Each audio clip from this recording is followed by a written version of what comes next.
Dance Arts of Columbia provides fitness fun for everyone from 3 years old to adult. Dance Arts is a good environment where the friendly staff makes you feel comfortable. Dance Art feels that dance is an art form that you can experience firsthand by learning tap, jazz, modern, musical theater, lyrical, and ballet. Dance Arts urges you to enjoy a sense of accomplishment while getting fit and having fun. For class information, call 875-1569. Dance Arts of Columbia, serving Columbia since 1979.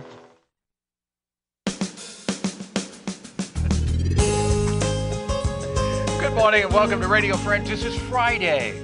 It's July the 27th. We're almost at the end of the month.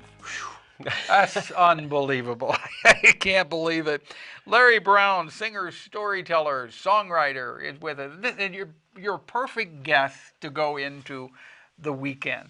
And here I thought you were going to sing a song. Of Hot Topics or what? Yeah, Hot Topic. I thought you were going to sing a song, but you've got a story to tell us It's a today. story. It's a story today. And the name of the story? Maybe it'll become a musical someday, but it's a story, right? Okay, what's the name of it?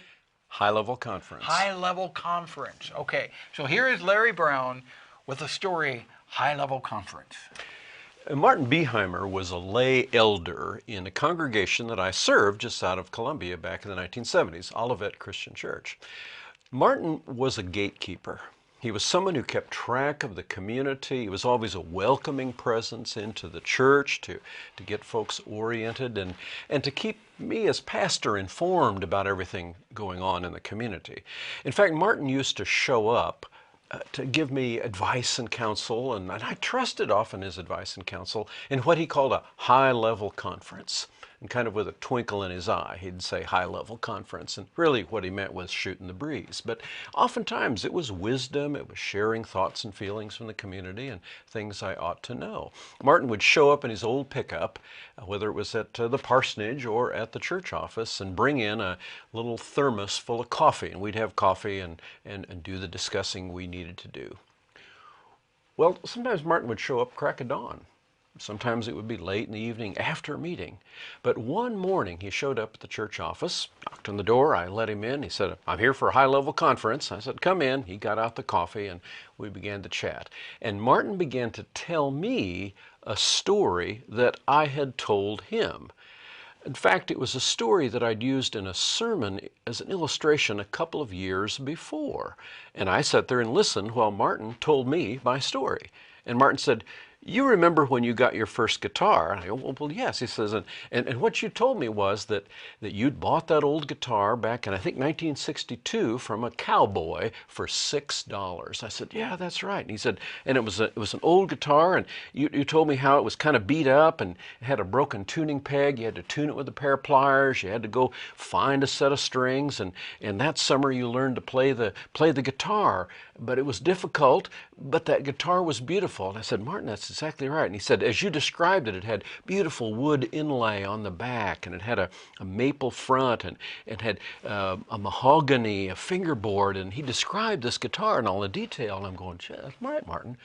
Martin said, "As I remember, you told us how you lost that guitar." I said, "Yeah, I did." And what had happened was I had moved on in life and college and elsewhere to other guitars and was singing in coffee houses and bought guitars that were more expensive and more important and had kept that old guitar, and someday I was going to restore it, I said. Well, it wound up being in the closet most of the time. And I was working in the inner city of Indianapolis in an apartment house that had a fire. And a friend of mine happened to show up at the time the fire department did and told them that I had valuable guitars. And a fireman went in and rescued 2 of my 3 guitars, but not the old guitar. When I arrived at the end of the day, the house had been saved, but there was a lot of water damage. And I went up and found that old guitar in the closet, and it was nothing but just a wet pile of splinters. And so I carried it out to the dumpster and had to say goodbye to my first love. Well, Martin was telling me that story, and he was accurate in all these details. And Martin said, "Well, come with me." And we walked out of the church office into the fellowship hall, and there he pulled out of this big sack a guitar. Martin said, You know, when you told me that story a couple of years ago, I got to thinking, been thinking on it ever since, that there was an old guitar kind of like what you described that used to hang on the wall of my uncle's house, an old farmhouse, and I found out it was still around, and I wanted to give it to you. I know it's not your first guitar, your first love, but maybe it's a good substitute. And as I opened up and looked at that guitar, it was much like my first guitar. Who knows, 50, 75 years old. I turned it over and there was that beautiful wood inlay on the back, and the front was a maple front. It had mother of pearl on the fingerboard, and I'm looking at it, and Martin says, "It's a gift. I just wanted you to have that." Oh, I took that as a treasure. Well, years went by and I'd moved away from Columbia for a while and heard later that Martin was dying of pancreatic cancer. I came up to Columbia to visit him. And I remember going in the bedroom, and Martin was very weak and feeble, and almost a whisper, he said, "We need another high-level conference." And I leaned over, and Martin said, "There's one thing I want to ask you." And I said, "Martin, whatever." Martin said, "Would you sing for my funeral?"